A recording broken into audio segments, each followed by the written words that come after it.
এই নির্বাচন কমিশনের অব্যবস্থাপনার জন্য আমার সহকর্মী জান্নাতুল ফেরদৌসের মৃত্যু হয়েছে বলে আমি মনে করি। আচ্ছা, আপনি আগে কমেন্ট করুন, বাংলা নাটক সর্বোচ্চ কত মিনিটের আপনি দেখেছেন? আমার মনে হয় সর্বনিম্ন 40 মিনিট থেকে শুরু করে 1.5 ঘন্টা পর্যন্ত দেখেছেন। কিন্তু ভাই, বর্তমানে বাংলাদেশের বিশ্ববিদ্যালয়গুলোতে যেই নাটক শুরু হয়েছে তার সময়ের কোনো হিসাব নাই। সেই নাটক ভাই বিশ্ববিদ্যালয় নির্বাচনের নাটক। ডাকসু নির্বাচনের ফলাফল পেতে শিক্ষার্থী এবং বাংলাদেশের জনগণের ঘন্টার পরে ঘন্টা অপেক্ষা করতে হয়েছে।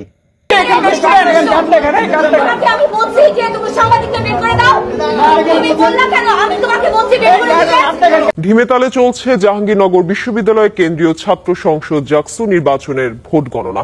গতকাল 11 সেপ্টেম্বর জাহাঙ্গীরনগর বিশ্ববিদ্যালয় কেন্দ্রীয় ছাত্র সংসদ নির্বাচন অনুষ্ঠিত হলেও আজ শুক্রবার বিকাল পর্যন্ত নানা অজুহাতে ভোট গণনা শুরু হয়নি। অবশেষে এ নিয়ে জরুরি সভা ডেকেছেন জাবি উপাচার্য। এখন আবার জাহাঙ্গীরনগর বিশ্ববিদ্যালয় অর্থাৎ জাকসু নির্বাচনের ফলাফল পেতে দিনের পর দিন সাধারণ জনগণ এবং শিক্ষার্থীদের অপেক্ষা করতে হচ্ছে। জাকসু নির্বাচনের ফলাফল দিবে বলে এখন পর্যন্ত দিচ্ছে না।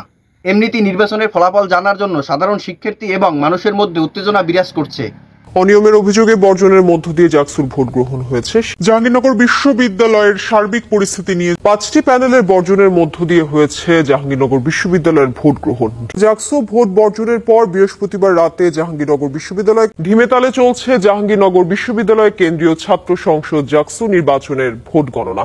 ঠিক তার মধ্যে শিক্ষার্থী এবং জনগণকে হতাশা করে দিচ্ছে বিভিন্ন গণমাধ্যম। বিষয়টা ঠিক কাটাগায়ে নুনের ছিটা দেওয়ার মতো অবস্থা। এইসব বালের নির্বাচনের ভোট গণনা করতে যদি সময় লাগে 2-3 দিন, তাহলে ভাবুন জাতীয় নির্বাচনের ভোট গণনা করতে সময় লাগতে পারে কতদিন।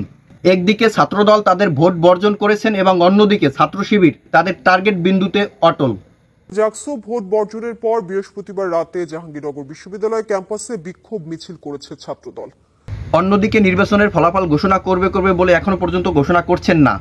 তখন ছাত্র শিবির এবং সাধারণ শিক্ষার্থীরা তাদের আন্দোলন নিয়ে রাস্তায় বেরিয়ে পড়ছেন।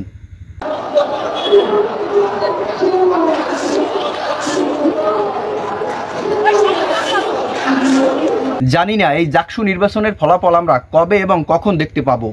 ভিডিওটি ভালো লাগলে চ্যানেলটি সাবস্ক্রাইব করুন এবং বন্ধু বান্ধবের সাথে শেয়ার করুন।